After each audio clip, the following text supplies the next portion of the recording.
Welcome back, everybody, to the Cirque Show 24/7. This is season 2, episode 7 of Arrow, entitled State versus Queen. So let's get right into it. All right, guys, State versus Queen. Now we're getting really into the big story-driven episodes where a lot's going to be revealed, a lot's going to be taking place. Just a lot's really going on in Arrow, and I really enjoy this episode. Now, this episode really has to do with Myra and her in trial.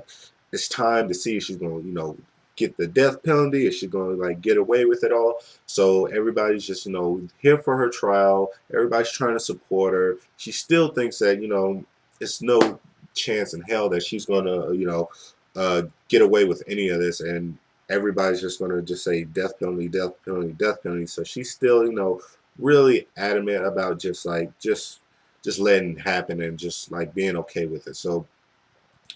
But what I think what I really enjoyed about this episode was we got a lot of these past villains that came back, some that we knew that were coming back, some that just came out of nowhere and just surprised the heck out of me. And while we're going through that Myra jury thing, who shows back up?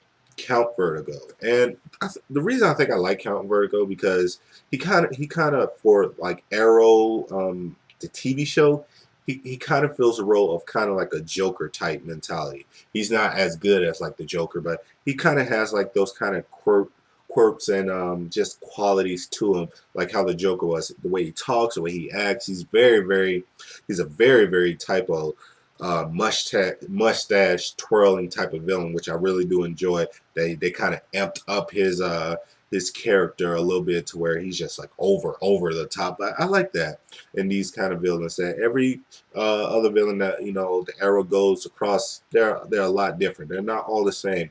Some are crazier than others. Some are just more mellows, and just some way more dramatic.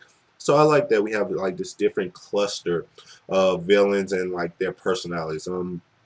I really enjoyed Count Vertigo this episode, and I really like the fact that he came back, because the first time we kind of was introduced to him in season 1, he was a okay person, but I was like, I wasn't really feeling him too much. I was more into the Dark Archer, but this episode I really enjoyed Count Vertigo. He had a lot of great moments, and he's bringing back the Vertigo, and he's dosing people out of nowhere, Diggle's sick, some of the jury people, people are getting sick and they don't know how it's happening, and now it's up to Oliver to try to figure, how the hell is this happening. So I just like the fact that no one knows how it's happening, and Ollie's trying to figure it out.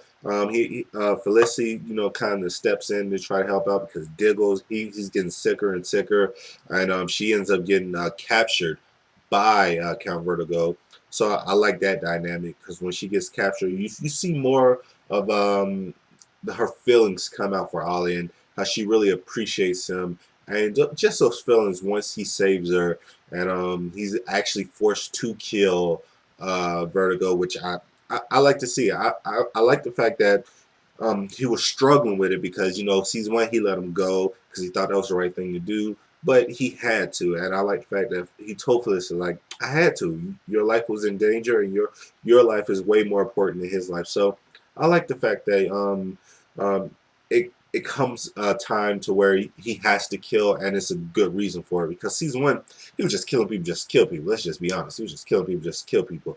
But if you give it some kind of meaning, it holds more weight. So that's why I really like that. Killing Vertigo gave it more weight, and it meant something, and I can get behind that. I can get behind a good killing if it means something. Oh, sorry if I sound weird. My nose is kind of stuffy.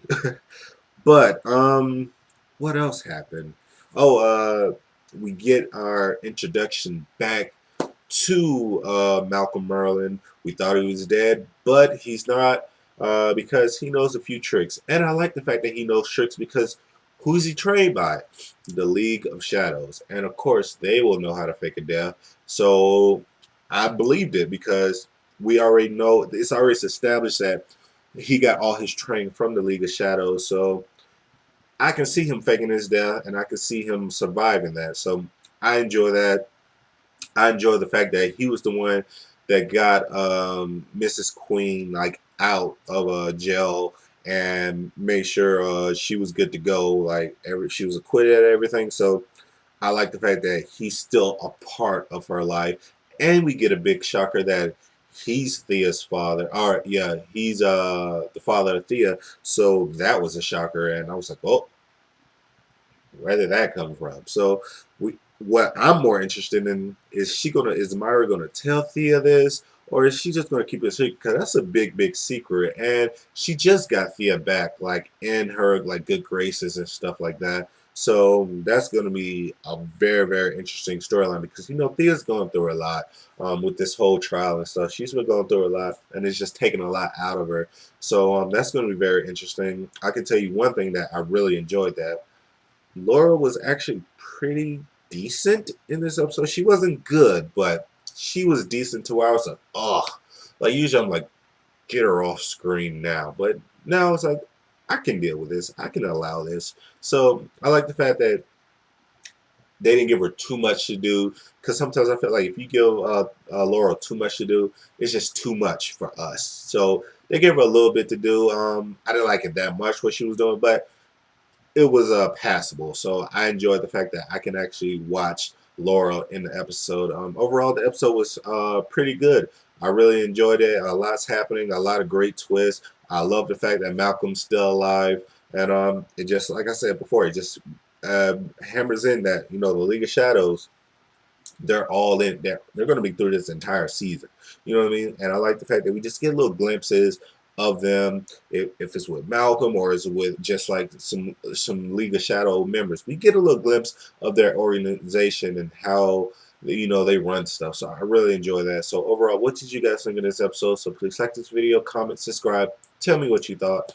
And as always, this is the Shirk Show 24/7. I need to sneeze. Be easy.